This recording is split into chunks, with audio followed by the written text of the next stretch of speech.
예. 오늘 읽었던 본문 가지고 여러분들이 어떻게 또 미리 좀 읽어보신 분들 또 묵상하신 분들도 많이 계실 줄 압니다. 네. 일단은 제가 이 말씀들을 가지고 좀 풀어 볼 텐데요. 우리 성령의 열매를 맺는다 하는 말을 많이 합니다. 예, 성령의 열매를 맺는다. 우리가 성령님이 우리 속에 오시면 우리 속에서 역사에서 어, 그 열매들이 맺히는 삶을 하나님은 보기를 원하시는 거죠. 골로새서 말씀들을 읽어보게 되면 골로새라는 지역은 정말 그 강력한 우상 숭배가 자리 잡고 있던 지역입니다.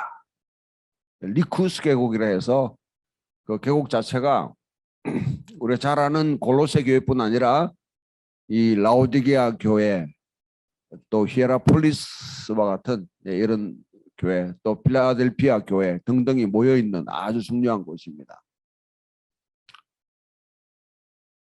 그 지역에 있는 사람들에게 바울은 지금 너희들에게 복음이 전해졌는데 사실은 바울이 가서 복음을 전한 곳이 아니라 바울의 복음을 받았던 에바브로라는 사람이 이제 바울로 통해서 복음을 듣고 또 자신들이 제2세대죠.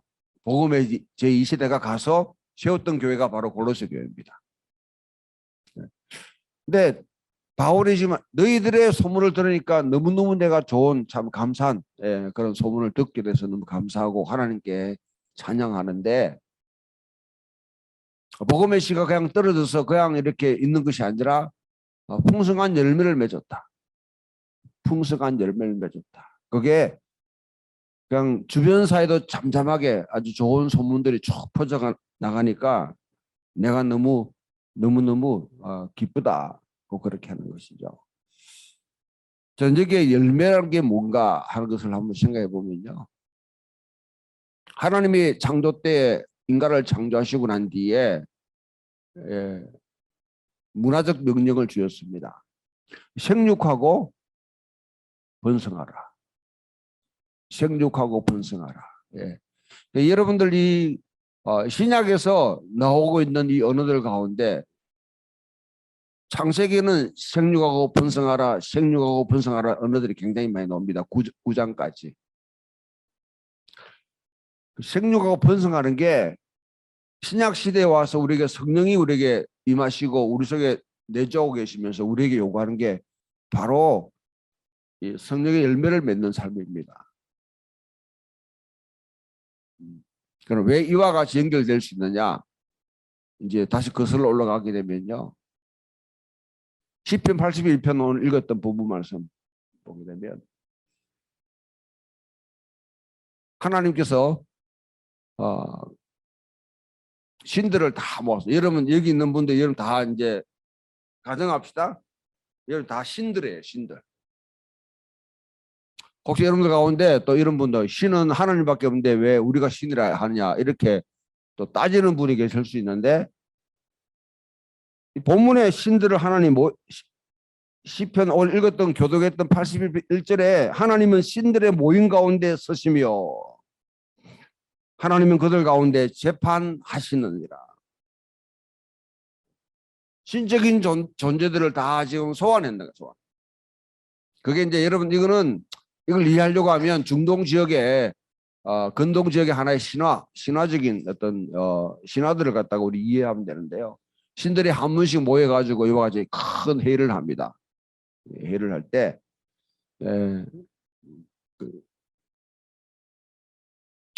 흔히 말하면 우리가 성경에 알고 있는 바로는 헐몬산이라는 곳 있죠. 그곳에 모여서 신들이 큰 회의를 할 때 그때 하나님이 재판관으로 딱 서셔가지고 신들을 지금 다 소환해서 어떤 신들을 지금 재판하는 거예요. 신들도 지금 재판을 당하는데 거기에 기본적인 키워드는 이겁니다. 너희 신들이 지금 돌아다니면서 부자나 권세 있는 사람이나 아니면 이런 사람들 대상으로 그들에게 뭐 좋은 일을 많이 했느냐? 그게 아니고요. 가난한 자와 약자들 얼마큼 잘 돌보았느냐? 신들도 그와 같이 그 기준에 의해서 재판을 받는 것이죠. 만약에 신들이 자기들에게 뭐냐면 주어진 백성들이나 아니면 그 지역에서 가난한 자들과 연약한 자를 돌보지 못했다 그러면 여기서는 이 본문을 읽어보게 되면 결국 하나님이 사형을 언도하고 사라지게 만듭니다.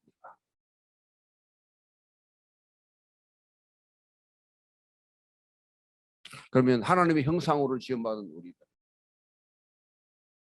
우리도 똑같이 이 땅에서 하나님 백성으로 살아가면서 우리가 뭘 했느냐? 하나님께 분명히 우리는 재판장에 언젠가는 설 겁니다. 아무도 예외는 없습니다. 아무도 예외는 없습니다. 세상이 아무리 악이 강성하고 흑암이 깊어지고 절망적인 상황 가운데 있다 할지라도 예수 그리스도를 믿는 사람, 예수님을 믿는 사람, 오늘 우리가 신앙 고백했듯이 이 땅에 오시고 십자가에 죽으시고 부활하사 하나님 보좌 앞에 자정하셨고 언젠가는 다시 심판주로 오실 것이다. 그 믿음이 분명한 사람들은 소망을 잃지 않습니다. 절망하지 않습니다. 나락에 빠져서 허우대거리지 않습니다. 왜? 지금 상황은 7월까지 어둡다 할지라도 언젠가는 여명, 해는 밝아올 것이고요. 이 또한 지나가리라. 혼란과 어려움들 지나가면서 결국 주님은 오셔서 이 땅을 바로잡으실 것입니다. 정의는 하나님이 세우실 것입니다. 그것을 믿는 사람들이죠. 믿는 사람들은 여러분 현실에 지금 내가 얼만큼 잘 살고 잘 먹고 성공하고 얼만큼 인기를 많이 누리고 거기에 집착하지 않습니다. 항상 우리는요 매 순간마다 내가 지금 하나님 재판대 앞에 선다고 그러면 나는 어떤 모습으로 저 앞에 설 수 있는가? 어떤 모습? 여러분 미안하지만은 오는 데는 여러분 주민등록 번호대로 왔는지 모르지만은 가는 데는 주민등록 번호대로 가지 않습니다. 하나님께서 결산하자 하면 그 누구도 다 가야 돼요. 그러면 매 순간마다 그와 같은 상황 속에 살아가는데 신들도 그와 같이 재판하시고 하나님의 기준은 약자를 가난한 자를 얼만큼 잘 돌봤느냐. 거기에 기준치 맞지 않으면 하나님께서 그들을 그냥 제거해 버리는 것이죠. 그 하나님이십니다. 아모스의 말씀으로 넘어가게 되면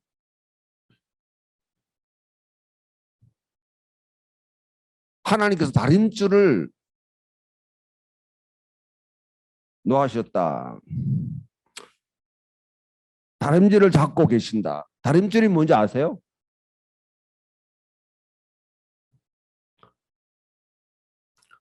혜빈이가 건축까지 다림줄을 알지? 오 마이 갓. 요즘 제가 건축가를 너무 죄송합니다. 그거는 뭐 요즘은 레이저로 합니까? 죄송합니다. 뭐 또 건축가 괜히 또 하니까 우리 진 집사님이 건축가 출신이니까 좀 설명 한번 해보십시오. 아닙니까? 경영과죠. 미안합니다. 그 옛날 이제 소위 말하면 이렇게 건물 짓는 분들이 건축할 때 이렇게 다림줄이라 가지고 이렇게 쭉 놓으면 이게 이제 제대로 세워졌는지 삐뚤하게 세워졌는지 그것을 이제 가늠하는 거죠. 네. 하나님께서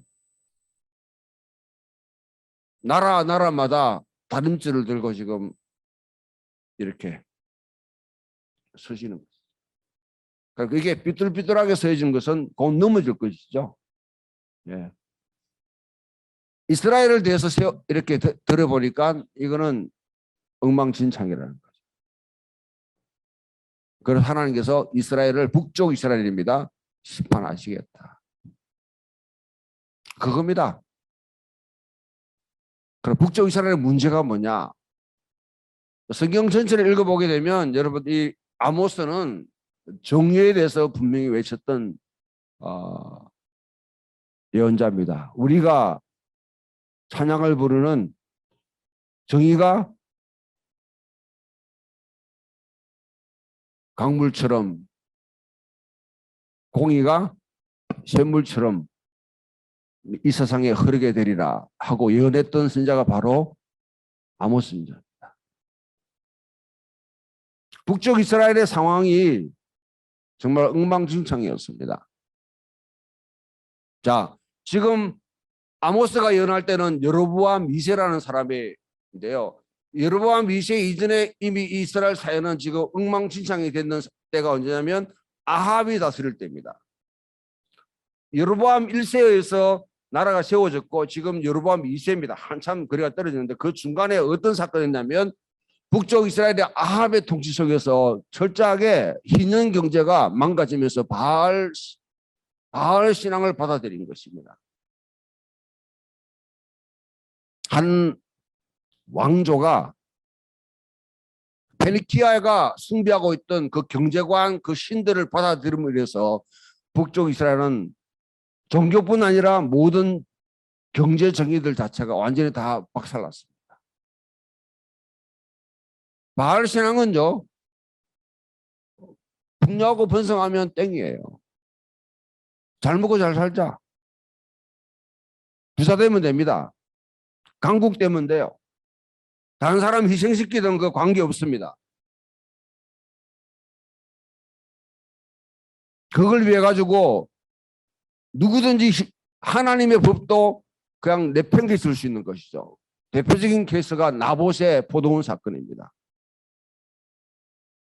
땅은 하나님의 것이다.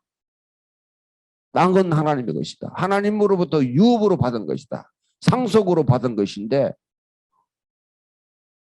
바알과 이세벨은 그런 생각. 그거는 상품이야. 상품이야. 주고 사고 팔 수 있어. 그 경제관에 쭉 퍼져가서 겨우 엘리야를 통해서 엘리사를 통해서 오므리 왕조를 완전히 제거하고 다시 재건했지만은 그러나 그 뿌리를 뽑지 못하고 결국 사회적 불의 가운데 들어가는 겁니다. 아모스를 읽어보면 앞으로도 또 계속 읽을 거지만은 그 사회가 얼만큼 많이 사회 정의가 무너졌냐, 경제 정의가 무너졌느냐, 정말 아모스에는 그 드러나 있습니다. 약자들이 달리 말하면 이거 부자들이 강한 자들이 약자를 그냥 무관심하면 뭐 그래도 괜찮아요. 이거는 억압을 하고 착취를 해서 자기 부를 갖다가 이루는데 지금 활용하고 있는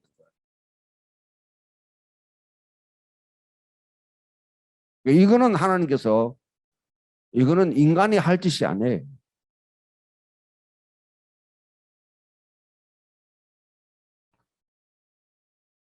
북쪽 이스라엘은 아모스에 보면 하나님 다림줄을 뚝 들이오시니까 이거는 무너질 수밖에 없는 그걸 지금 아모스가 예언하고 있는 겁니다.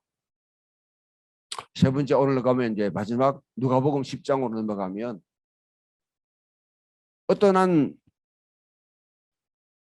율법 교사가 다른 본문에는 젊은 관원이 이스라엘 사회는 율법을 이렇게 뭐 가르치고 하는 사람이 때로는 공무원 역할을 하니까 선한 선생님이 어떻게 내가 영생을 얻겠습니까? 여러분 이 영생하게 되면 여러분들은 영원히 사는 걸 생각하는데 성경은 그런 영생에 대해서는 한 번도 말한 적 없습니다. 영생은 하나님 나라에 들어가는 겁니다. 하나님의 통치 속에 들어가는 게 바로 영생입니다. 그러니까 야 율법에 뭐라고 기록되어 있느냐? 예, 율법에 십계명을 쭉 이야기하면서 하나님을 사랑하고 이웃을 사랑하고 그렇게 하라고 되어 있습니다. 네, 이것을 다 지켰습니다. 그래? 그럼 됐네. 뭐 걱정하냐? 십계명대로 여러분 때로는 십계명대로 또 가장 함축해서 토라를 지키고 살았다고 그러면 뭘 걱정이냐고. 토라를 지키고 살아가는 자체가 하나님의 통치 아래 가는 겁니다. 신약에 와가지고 많은 어떤 한참 많은 세대 동안에 구약이 별 의미가 없는 것처럼 구약은 행위의 종교라서 그것은 우리에게 별 의미가 없는 것처럼 그렇게 여겨졌던 적이 많은데요. 여러분 십계명대로 내가 살아간다는 것 그건 하나님의 통치 아래 살아가는 사람만이 가능합니다. 그럼 됐네. 그러니까 이 이제 율법 교사가 볼쯤해가지고 질문하는 게 그러면 선생님 이웃이 누구입니까? 하나님을 사랑하고 이웃을 사랑하라. 하나님은 누구인지 알고 사랑하겠는데 이웃이 누군지는 이게 뭐냐면 그 당시에 모든 사람마다 다 의견이 달랐어요. 특히 바리새파, 사두개파, 열심당원들, 에센파 등등 수많은 종교 집단들이 있었는데 각 집단마다 이웃이 누군가에 대한 뭐냐면 이 개념이 다 달랐어요.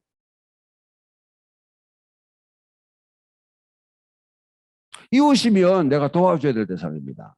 내가 돌봐야 될 대상. 이웃이 아니면 무시해도 괜찮아요. 어쩌면 막 강탈해도 괜찮습니다. 스톤 에이지 이코노미라는 책이 있습니다. 석기시대의 경제학이라는 책이 있는데요. 고대 사회의 경제법에 가장 일반적인 건 뭐냐면 기브 앤 테이크입니다. 주고받고 주고받고 같은 가치를 주고받고 하는 거예요. 네가 밥 샀으면 나도 밥 산다. 네. 선물 받았으면 선물 주고 기브 앤 테이크를 하는 거죠. 근데 두 번째 그것을 뛰어넘는 거는 아낌없이 베푸는 거예요.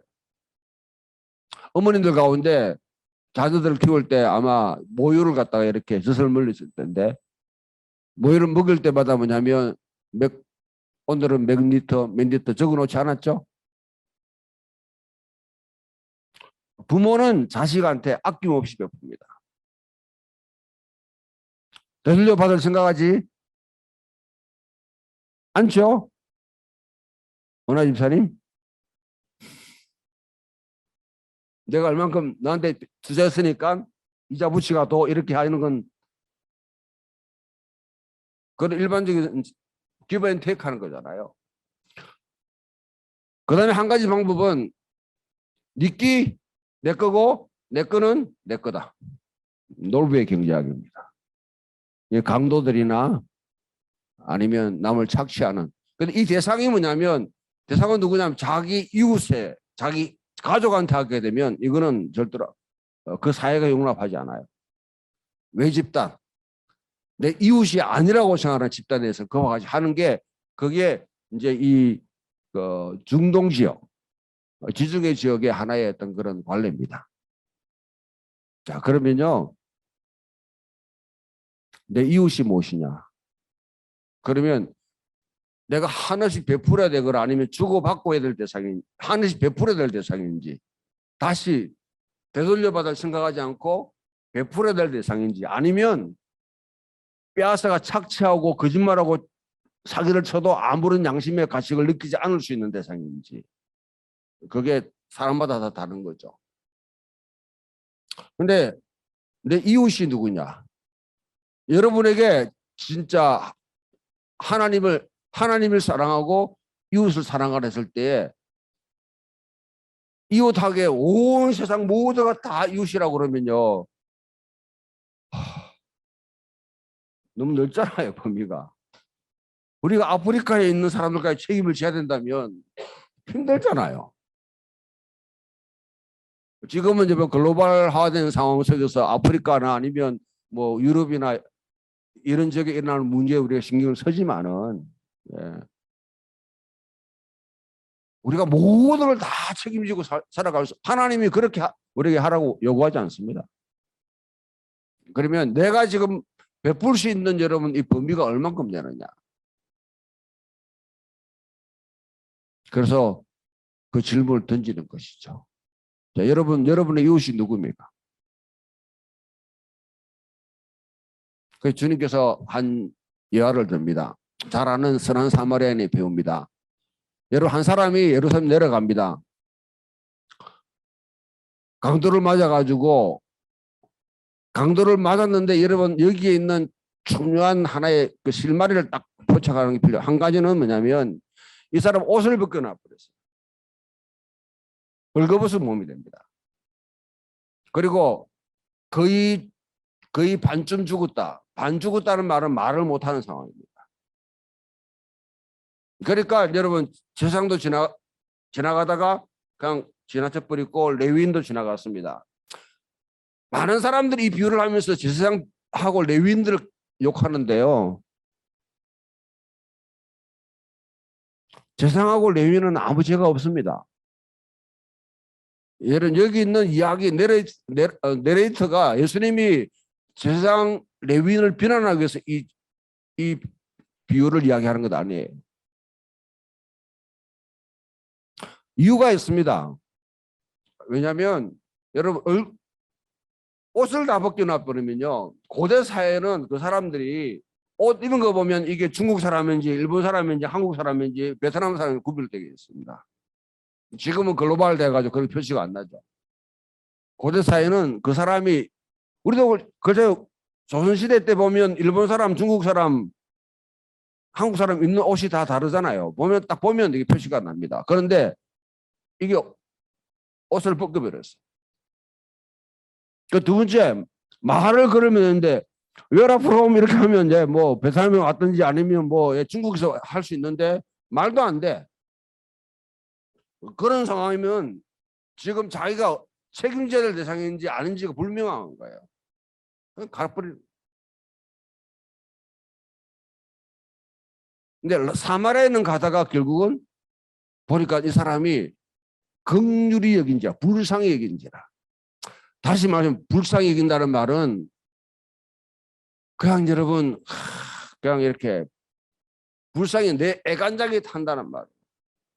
내 창자가 끊어질 듯한 아픔을 느낀다. 그러니까 사마리아인이 그 사람을 데려다가 이제는 사후 조치를 하고 나중에 또 돌아왔어도 나중에 경비를 보충해 주겠다 하고 갔습니다. 그러니까 주님께서 그 자리에서 그 청년한테 누가 이 강도 만든 사람의 이웃이냐, 자비를 베푼 자이니라. 자비라는 말은 구약의 헤세드에 해당합니다. 헤세드. 그런데 가장 치명적인 언어가 예수님의 의도는 맨 마지막 구절이었습니다. 너도 가서 그대로 행하라. 너도 가서 그대로 행하라.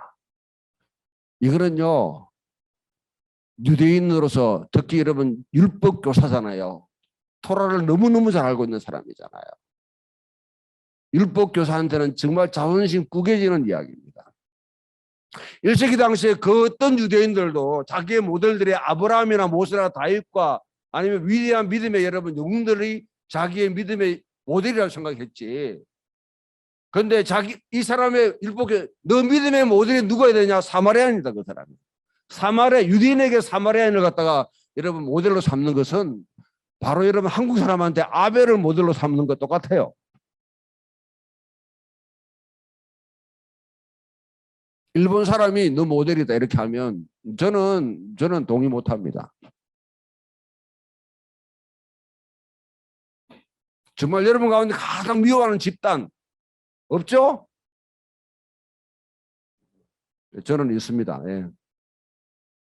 근데 그 사람들 가운데 한 모델을 세워가지고 너 이 사람 따르라 하면 이거는 자존심을 갖다가 완전히 뭉개는 거거든요.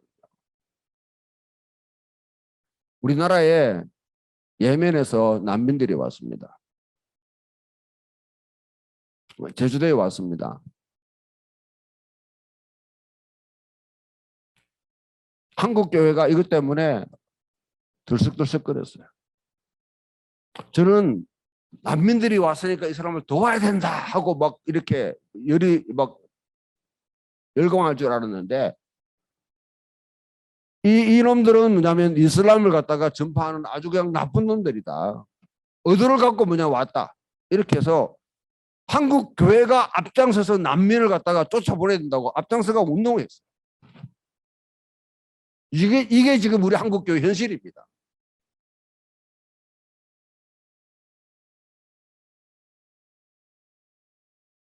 이 한국 교회의 여러분 이웃은 누굴까요?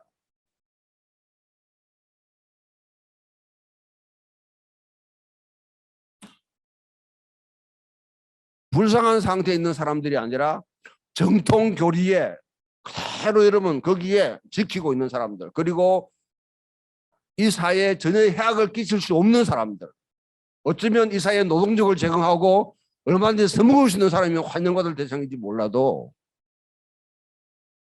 그와 같은 사람들은 마치 바이러스와 같은 존재로 그냥 그와 같이 반대하는 거죠. 이게 한국교회 가지고 있는 수준입니다. 그러면 한국교회는 이 비유에 비우면 재산과 레인과 같은 수준일까요? 아니면 사무라인의 수준일까요?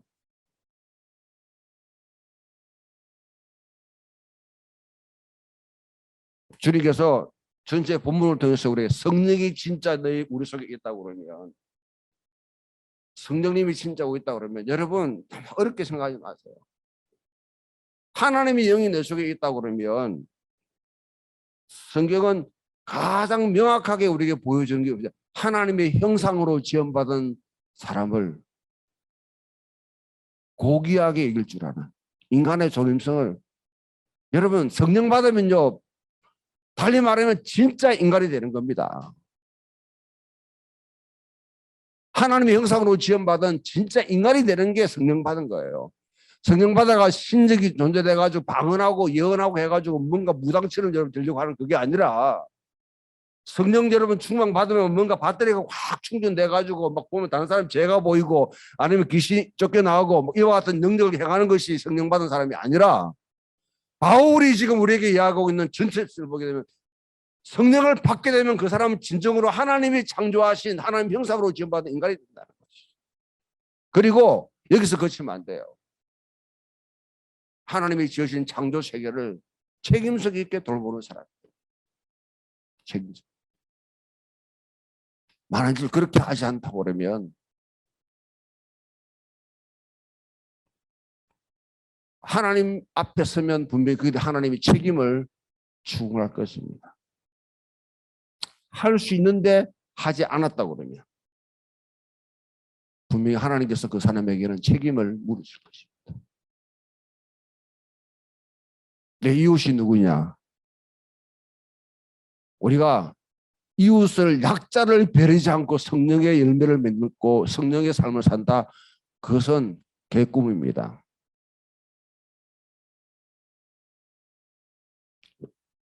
그래도 내 주변에 생계에 여러분 생존선상에서 와락가락하는 사람들, 그 이하에 있는 사람들에 대해서는 정말 우리들이 배려를 하고 돌볼 수 있는 책임이 우리에게 주어졌습니다. 그런 고귀한 삶이 여러분 속에 있기를 축원합니다.